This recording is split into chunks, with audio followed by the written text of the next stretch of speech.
नहीं, मेरे साथ टू बी फेयर विद तशद्दुद जो है वो नहीं हुआ, बल्कि मैं तो सच्ची बात है मैं आपको बताऊं, मुझे तो 4 सीनियर मिनिस्टर्स ने मैसेज भेजे कि आपको पता है हम तो नहीं है इसके पीछे। इसके बाद जिन्होंने FIR कराई है उन्होंने भी कहा हम तो नहीं है इसके पीछे, और बाकी जगहों ने भी कहा हम तो नहीं है इसके पीछे। अब देखना पड़ेगा, पता चल जाएगा कौन है किसके पीछे, पता कर लेंगे।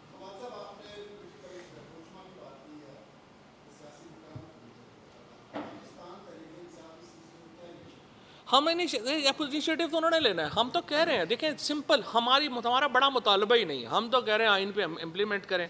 सबसे पहले तो यह है कि 90 दिनों के अंदर इलेक्शंस पंजाब में और खैबर पख्तूनख्वा में कराएं, और ये जो आपने एक डमी KP और पंजाब में ये जो गवर्नमेंट्स बन गई हैं, ये देखिए पाकिस्तान के जो हालात हैं, पाकिस्तान के जो मामलात हैं वो इतने ज़्यादा कॉम्प्लेक्स हैं कि ये लोग जो जिनको वज़ीर बना दिया है ये तो नहीं पंजाब और KP चला सकते। मतलब आप मुझे बताएं ना, कि ये कोई सिटी 42 तो नहीं है ना पंजाब। ये इसको चलाने के लिए आपको एक बंदा चाहिए जिसके को जो वोट लेके आया हो, जिसके पीछे 12 करोड़ लोग जो हैं वो खड़े हों। पंजाब अकेला जो है वो आधे यूरोप से, मेरा ख्याल 85% यूरोप से बड़ा होगा। तो आप उसको कह रहे हैं कि नहीं जी इसको ये 42 की तरह ही चला लो। ये 42 नहीं है भाई, ये पाकिस्तान है।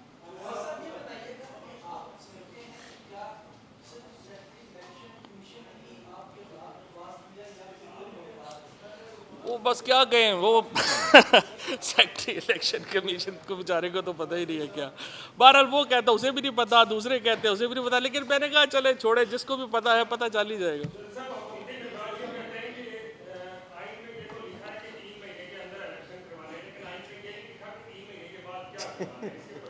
3 महीने के बाद बड़ा सिंपल है। 3 महीने के बाद यह है कि वो कॉन्स्टिट्यूशनली हुकूमतें ख़त्म हो जाएंगी, पाकिस्तान कॉन्स्टिट्यूशन के अंडर नहीं रहेगा। अगर आप 3 महीने के अंदर इलेक्शन नहीं करवाते, 3 महीने के बाद it will be a martial law in KP and Punjab. इसके अलावा और कुछ सवाल नहीं।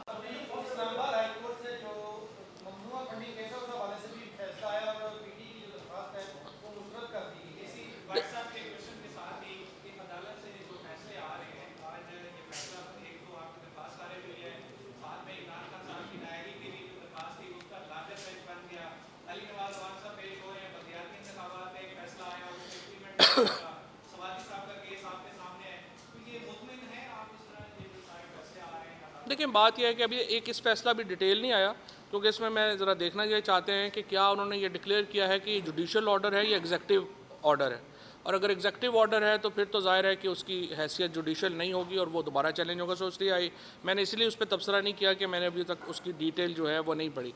जहाँ तक लोकल गवर्नमेंट का ताल्लुक है, अली अवान साहब ने बड़े दलेरी से वो केस लड़ा है।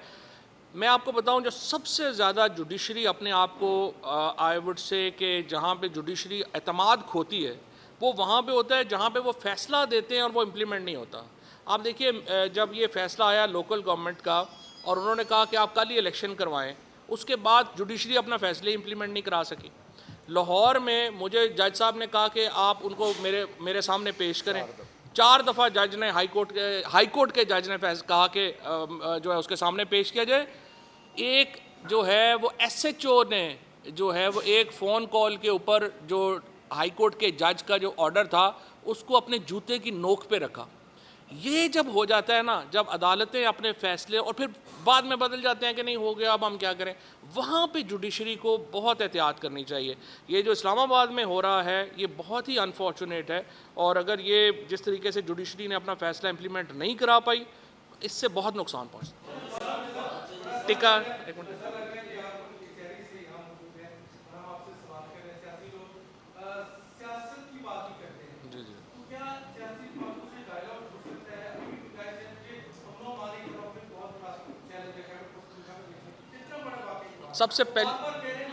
सबसे पहली बात तो ये है कि तो बढ़ा ही नहीं जा सकता आगे, 100% हो सकता है, लेकिन आप आइन के बालातर तो मुज़ाकरात नहीं करेंगे।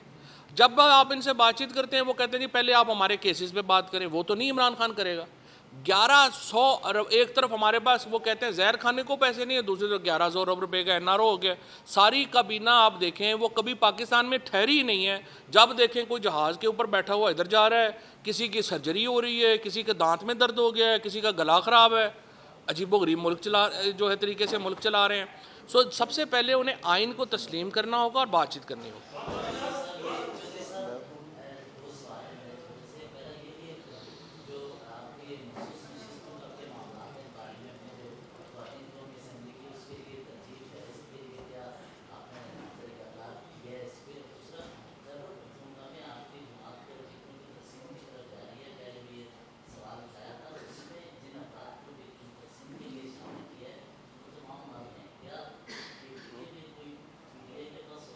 नहीं, जो तरीक़ाकार बनाया गया है वो तरीक़ाकार ये बनाया गया कि रीजन्स जो हैं वो रिकमेंड कर रही हैं।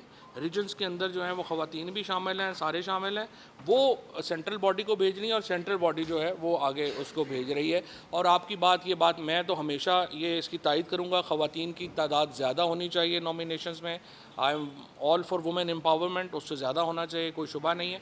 और जहाँ तक इस बात का ताल्लुक है, दूसरी बात आप, हाँ, उसके ऊपर हमारी तरजीह यही है कि जो हमारी ख़वातीन जो हुई हैं, हम उसके ऊपर इलेक्शन कमीशन को चाहते हैं कि उनको दोबारा जो है वो नॉमिनेट करके वो असम्बली में आ जाएं और उसके बाद आगे देख रहे हैं कुछ नाम शायद चेंज करें। स्पीकर कौमी असम्बली की आइन की अंडरस्टैंडिंग उतनी ही है जितनी कि आप समझें कि बिलावल भुट्टो जरदारी की अफ़गानिस्तान की, लिहाजा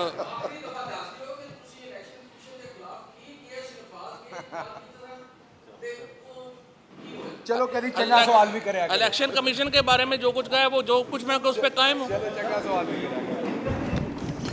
किसी किसी ने बिल्कुल चंगा सवाल भी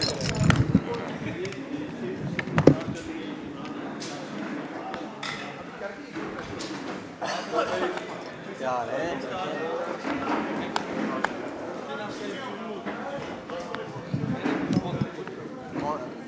कौन से बॉस को